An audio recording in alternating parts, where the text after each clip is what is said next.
Rappaccini's Daughter by Nathaniel Hawthorne. Characters, Summary, Analysis. Hello and welcome to the discourse. Rappaccini's Daughter is a short story written by Nathaniel Hawthorne that was first published in 1844 in a magazine and later on was republished in 1846 in the collection of short stories by Hawthorne titled Moses from an Old Manse. The story is an allusion to the biblical story of the book of Genesis with the role reversal of Adam and Eve. Hawthorne applied a literary jocular device before beginning the story and suggests that he is merely translating a French story written by a little-known French writer named Monsieur Aubépine. However, Aubepine is the French word for the shrub of Hawthorne. Characters of Rappaccini's Daughter. Giovanni Guasconti is a student at the University of Padua in Italy. He is a young, attractive man who falls in love with Beatrice, the young, beautiful daughter of Doctor Giacomo Rappaccini.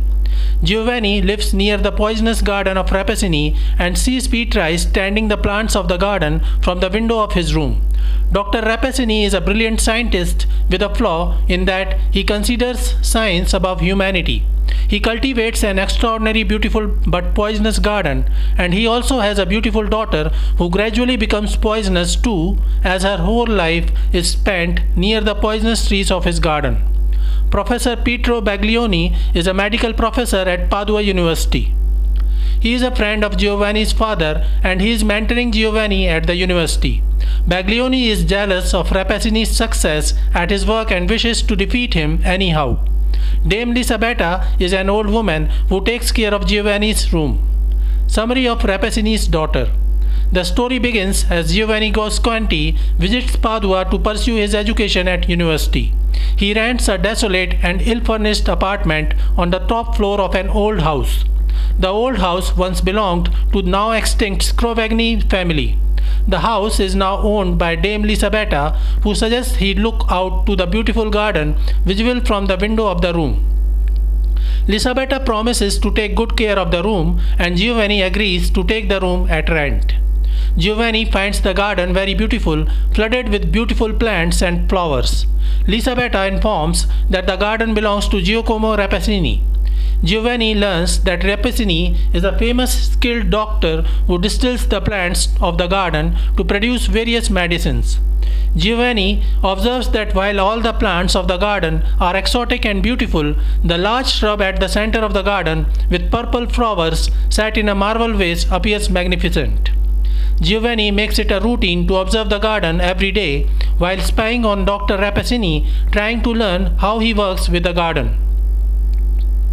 He observes that Rappaccini is a tall, lean, and careful person who examines each plant with scientific intent while avoiding touching or smelling any plant or flower.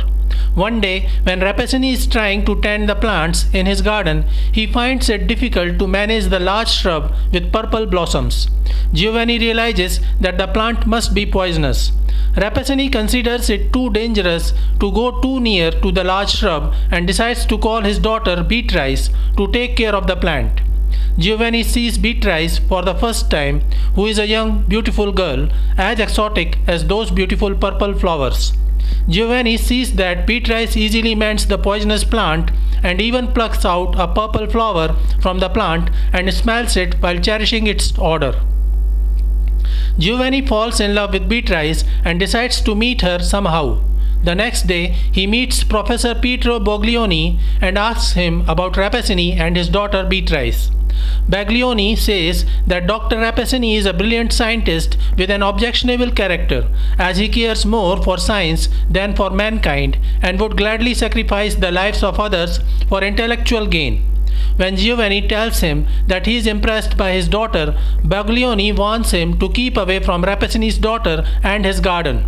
However, he appreciates Beatrice too and tells him that Beatrice is very intelligent like his father. Giovanni ignores Baglioni's warning and buys a bouquet of beautiful flowers to meet Beatrice and gift her the flowers. When Giovanni reaches home, he sees Beatrice again plucking out a purple flower from the large shrub.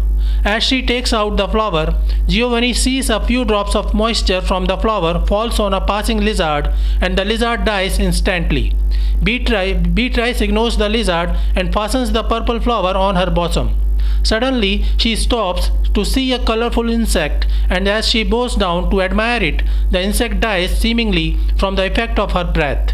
Giovanni sees all this and he gets a bit frightened, but his love for Beatrice pushes him to throw the bouquet of flowers that he bought for Beatrice towards her. Beatrice notices the bouquet of flowers and Giovanni. She picks up the bouquet and thanks Giovanni. Giovanni sees that the flowers started withering away as soon as Beatrice picked them up. Giovanni is filled with love and horror. For some days he avoids looking toward the garden through the window. One day he meets Baglioni at the university, and at the same time Rappacini also passes by through the same alley.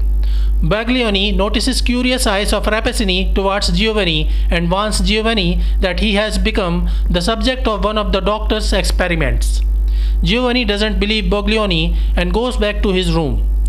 On his way, he meets Dame Lisabetta and talks about Rappacini's daughter to her. Lisabetta tells him that she can arrange his meeting with Beatrice and takes him to the garden's secret entryway. Giovanni decides to go and meet Beatrice. Beatrice greets him well and they start talking about their life. Giovanni asks about the scientific experiments of her father, but Beatrice says that she knows nothing about her father's experiments, and while she has heard rumors, she believes only in what she sees with her own eyes. Giovanni notices the sample purple flower fixed on her bosom of Beatrice and tries to take it away. Beatrice stops Giovanni by grasping his hand and telling him it can be harmful. Beatrice then runs away to her house, and Giovanni sees that Dr. Rappaccini was observing them through a window. The next day, when Giovanni wakes up, he feels an intense pain in his hand, right where Beatrice grasped his hand. He sees the purple outline of her fingers on his hand.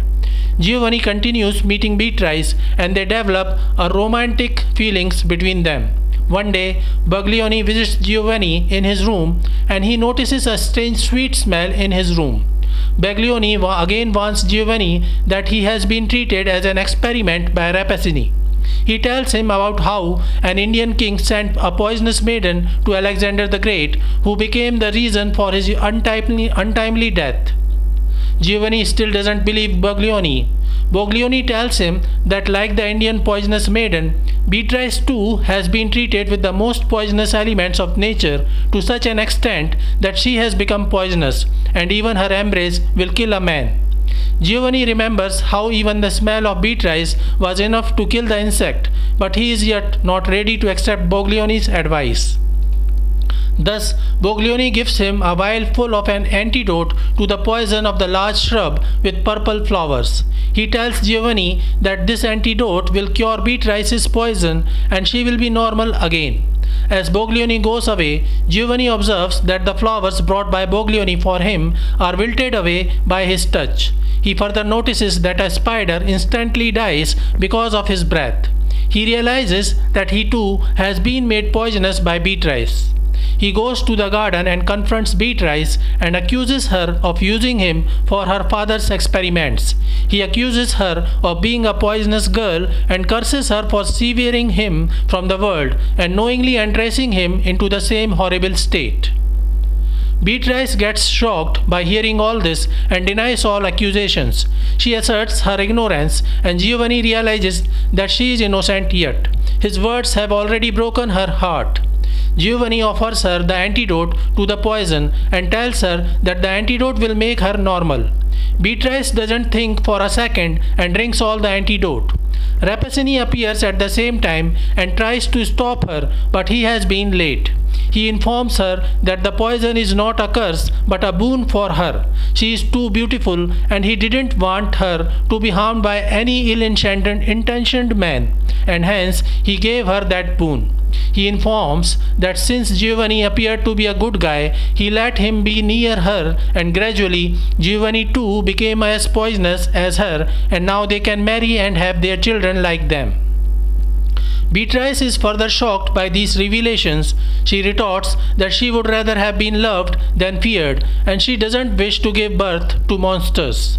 The antidote starts acting on her, and she gets too weak and falls on the ground. She then reminds Giovanni of his cursive words and how he accused her without confirming her innocence. She asks him, "Was there not from the first more poison in thy nature than in mine?" Giovanni is ashamed. He realizes his mistake. Beatrice was not poisoned. The poison had become her nature, just like his. The antidote was meant to kill the poison, and hence it kills Beatrice. Baglioni was seeing all this through the window of Giovanni's room. As he sees Beatrice fall down and die, he cries in triumph for finally defeating Rappacini and rejoices in Rappacini's misfortune. So this is it for today. We will continue to discuss the history of American English literature. Please stay connected with the discourse. Thanks and regards.